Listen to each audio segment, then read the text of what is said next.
Next to Media Watch, and Diptyque Laurent joins me in the studio. Good to see you, Diptyque. And today you're looking at what people are calling Bayrou Gate, a spat between President-elect Emmanuel Macron and the centrist veteran politician François Bayrou. You could say that the bromance between the two is dead. You might say that. It's over. That's right. You might get that impression if you read some of the French press today, Rochelle. Emmanuel Macron hasn't even been inaugurated yet, and already he's facing an uphill battle with Bayrou, one of his staunchest supporters. Bayrou abandoned his own electoral campaign to back Macron, and now it's sort of turned to a psychodrama, you might say, at least according to Le Point, which is a weekly paper here in France.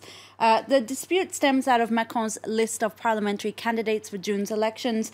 Bayrou says his party, which is called Modem, is not represented enough in this list. He was expecting around 113 seats or candidates. In the end, he only got 35 for the moment. Bayrou has accused Macron of being unprofessional and disloyal.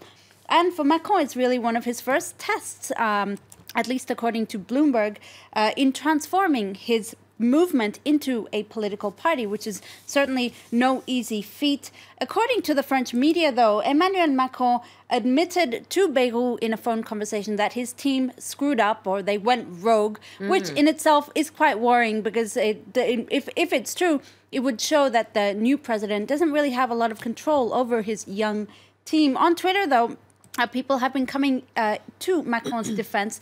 This user says, Bayrou makes me think of those white Scrabble letters. They have no real value, but they're useful for plugging all the holes. Ouch. Quite stinging tweet there.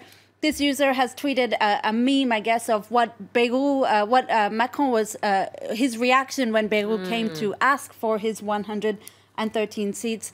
And you have this tweet, which is a cartoon, which we'll get to in a second. Okay, well, Macron will be inaugurated this Sunday, and many cartoonists are reflecting on François Hollande's 5 years in power. Tell us more. That's right. Look at this cartoon here. You have Hollande telling Macron, I'm going to leave you my official vehicles, and you have a pedal boat and a scooter, of course, a scooter in reference to that famous morning riding. That's right, with a black helmet.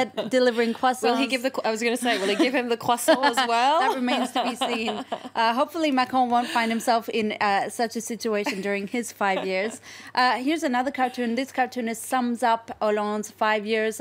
He was the president of change, but physical change, the change as we see him getting more and more overweight. Oh. Also a little stinging. And finally, you have this cartoon where you have Hollande telling Macron, here, you don't have to inherit all of the things that made up my legacy. We see that black helmet once again, rising unemployment, and an umbrella in reference to the bad weather that accompanies Hollande all the time. Oh, okay, well, moving on to the US now, and the CNN anchor Anderson Cooper has been accused of sexism by Donald Trump's advisor, Kellyanne Conway. That's right. Conway has said that Anderson Cooper was being sexist when he made the mother of all eye rolls that went viral this week. It was during an interview when he was interviewing Conway over the firing of James Comey, the FBI director. She was defending Trump. This was Anderson Cooper's reaction. So now she said he was being sexist towards her.